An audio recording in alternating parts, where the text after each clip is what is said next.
আসসালামু আলাইকুম। Crown cement সকালের খবরে আমন্ত্রণ জানাচ্ছি আমি আতকিয়া আদিবা চৌধুরী। প্রধানমন্ত্রী তারেক রহমান মালয়েশিয়ার প্রধানমন্ত্রী আনোয়ার ইব্রাহিমের সঙ্গে একান্ত বৈঠক করেছেন। স্থানীয় সময় সকাল 9:30টায় মালয়েশিয়ার প্রধানমন্ত্রীর কার্যালয়ে পেরদানা পুত্রা ভবনের 5ম তলায় এই বৈঠক অনুষ্ঠিত হয়। একান্ত বৈঠকের পরে দুই দেশের উচ্চ পর্যায়ের প্রতিনিধি দলের বৈঠক অনুষ্ঠিত হয়েছে, যাতে বাংলাদেশ ও মালয়েশিয়ার প্রধানমন্ত্রী নিজ নিজ দলের নেতৃত্ব দেন। বৈঠকে বাণিজ্য বিনিয়োগ সম্প্রসারণ, জ্বালানি সহযোগিতা, হালাল অর্থনীতি, কর্মী প্রেরণ, সেমিকন্ডাক্টর শিল্প ও কৃষি, শিক্ষা ও জনসংযোগ, যোগাযোগ সহ বিভিন্ন ক্ষেত্রে দুই দেশের মধ্যে অধিকতর সহযোগিতা স্থাপনের বিষয়ে আলোচনা হয়েছে। দ্বিপক্ষীয় বৈঠকের পর যৌথ সংবাদ সম্মেলন করছেন দুদেশের প্রধানমন্ত্রী। এ সময় প্রধানমন্ত্রী তারেক রহমান বলেছেন, এই সফরের মধ্য দিয়ে দুই দেশের সম্পর্ক নতুন উচ্চতায় উন্নীত হলো।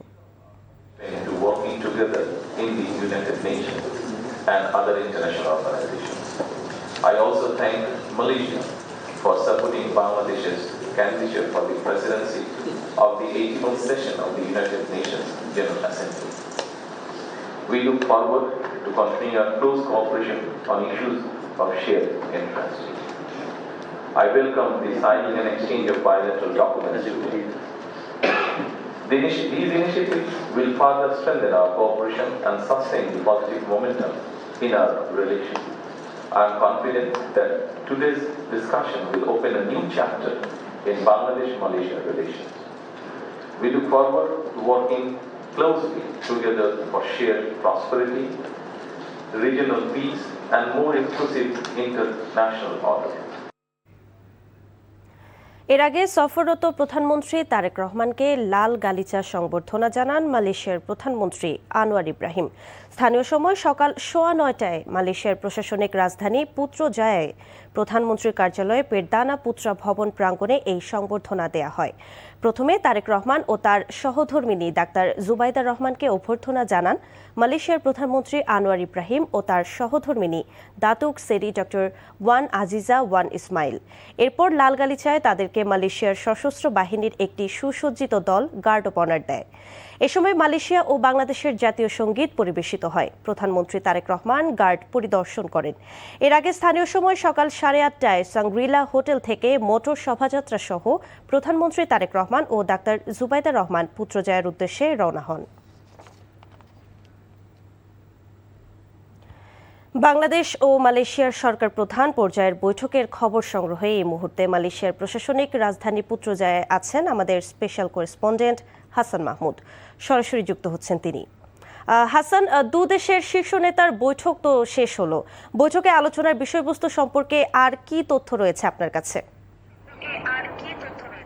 আসলে প্রধানমন্ত্রী তারেক রহমান তাকে সকালেই পুত্রজায়ায় প্রধানমন্ত্রী আনোয়ার ইব্রাহিমের পক্ষ থেকে উষ্ণ অভ্যর্থনা জানানো হয় এবং এরপরে তিনি যে বক্তব্যটি রাখলেন আমরা শুনতে পেলাম কিছুক্ষণ আগেই, সে বক্তব্যে তিনি আসলে বলেছেন যে আঞ্চলিক শান্তি রক্ষায়, অর্থাৎ এই অঞ্চলের, দক্ষিণ এশিয়া অঞ্চলের শান্তি রক্ষায় এই মালয়েশিয়ার সাথে বাংলাদেশ কাজ করতে আগ্রহী এবং পাশাপাশি দুপক্ষের অর্থাৎ দুই দেশের যে সুসম্পর্ক অতীতের, সেই সুসম্পর্ককে এগিয়ে নিতে চায় বাংলাদেশ এবং বাংলাদেশের প্রতি, বাংলাদেশ এবং মালয়েশিয়ার প্রতি কৃতজ্ঞতা জানিয়েছেন প্রধানমন্ত্রী, যেহেতু যে বাংলাদেশকে জাতিসংঘের সদস্য পরিষদে ভোট দেওয়ার জন্য এবং সমর্থন জানানোর জন্য মালয়েশিয়ার প্রধানমন্ত্রীর প্রতিও তিনি কৃতজ্ঞতা প্রকাশ করেছেন। পাশাপাশি আসিয়ানভুক্ত দেশগুলোর মধ্যে, আসিয়ানভুক্ত যে দেশগুলো রয়েছে সেগুলোর মধ্যে পারস্পরিক যোগাযোগ এবং এই অঞ্চলের আবারও বলেছে যে শান্তি রক্ষায় তিনি বারবার জোর দিয়েছেন এবং আর্থসামাজিক উন্নয়নে সব দেশগুলো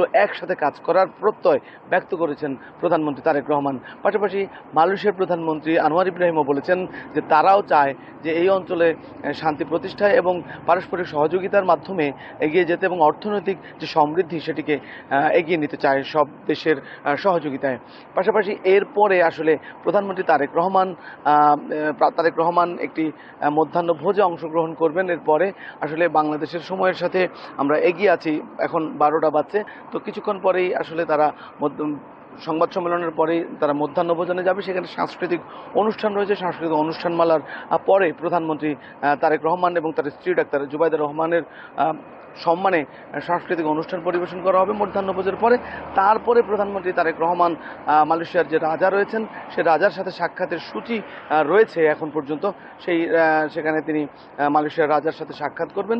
এবং এছাড়া প্রধানমন্ত্রী কিন্তু বিনিয়োগ এবং অর্থনৈতিক সমৃদ্ধির উন্নয়নে এখানকার যে স্থানীয় 3টি ব্যবসায়িক দল আছে, ব্যবসায়িক প্রতিষ্ঠান রয়েছে, বড় বড় ব্যবসায়িক প্রতিষ্ঠান, তাদের চেয়ারম্যানের সাথে সৌজন্য সাক্ষাৎ করবেন। সেই সাক্ষাৎগুলোতে মূলত প্রাধান্য পাবে বাংলাদেশের অর্থনীতি উন্নয়নে এক ধরনের বাংলাদেশের অর্থনীতিকে সমৃদ্ধকরণ এবং বিনিয়োগে আগ্রহী করার বিষয়গুলো প্রাধান্য পাবে। এছাড়া আজকেই কিন্তু এই অনুষ্ঠানগুলো শেষ করে প্রধানমন্ত্রী আজকে বিকেলে কিন্তু রওনা করবেন চীনে।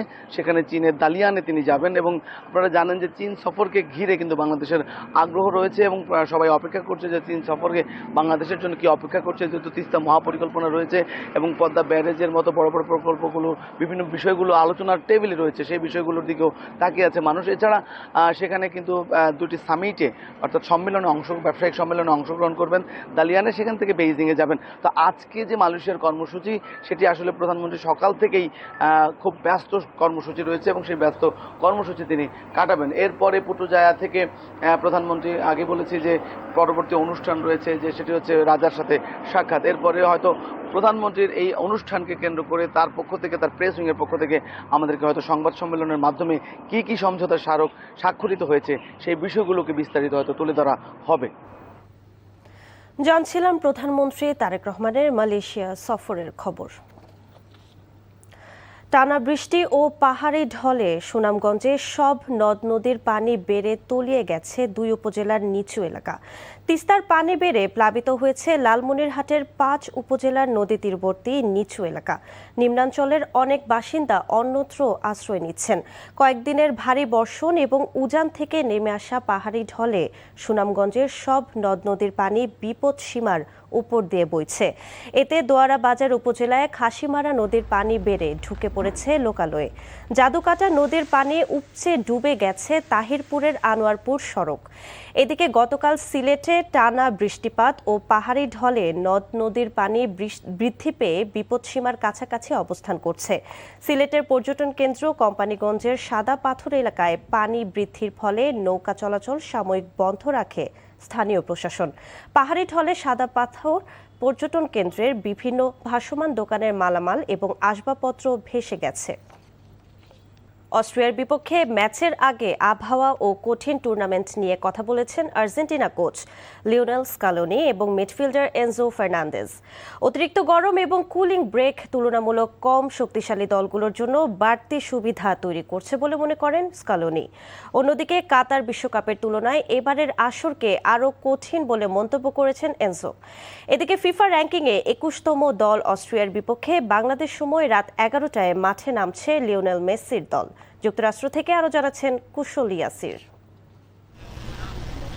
যুক্তরাষ্ট্রের বেশ কয়েকটি ভেন্যুতে তাপমাত্রা ও আর্দ্রতার মাত্রা খেলোয়াড়দের জন্য বড় চ্যালেঞ্জ হয়ে দাঁড়িয়েছে। এমন পরিস্থিতিতে ম্যাচের মধ্যে কুলিং ব্রেকের ব্যবস্থা রাখা হয়েছে।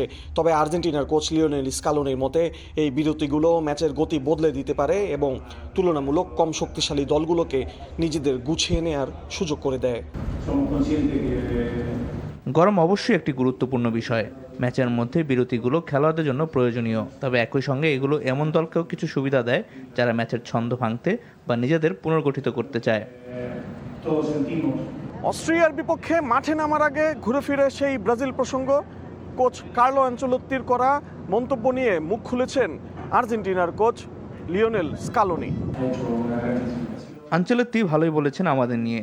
তিনি আমাদের সমালোচনা করেননি, বরং প্রশংসা করেছেন। আমাদের বুঝতে হবে ইন্টেন্সিটি বিষয়টা কি। এখানে প্রচণ্ড গরম, সেই বিষয়টি মাথায় রেখেই মাঠে নামতে হয়।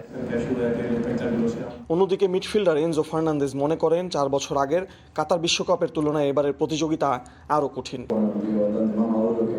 আমার কাছে মনে হয় এবারের বিশ্বকাপ কাতারের চেয়ে বেশি প্রতিদ্বন্দ্বিতাপূর্ণ। এখন প্রতিটি দলে প্রস্তুত হয়ে এসেছে এবং যে কোনো ম্যাচে চমক ঘটাতে পারে।